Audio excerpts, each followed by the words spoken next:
ያረክልኝ። አሜን ጌታዬ ሆይ ተመስገንልኝ።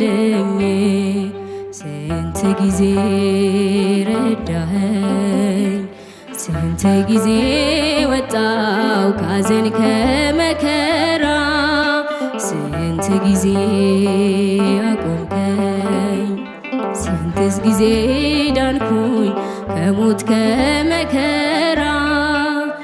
አቤት ያንተ ስራ እጹብ ያንተ ስራ፣ አቤት ያንተ ስራ አያልቅም።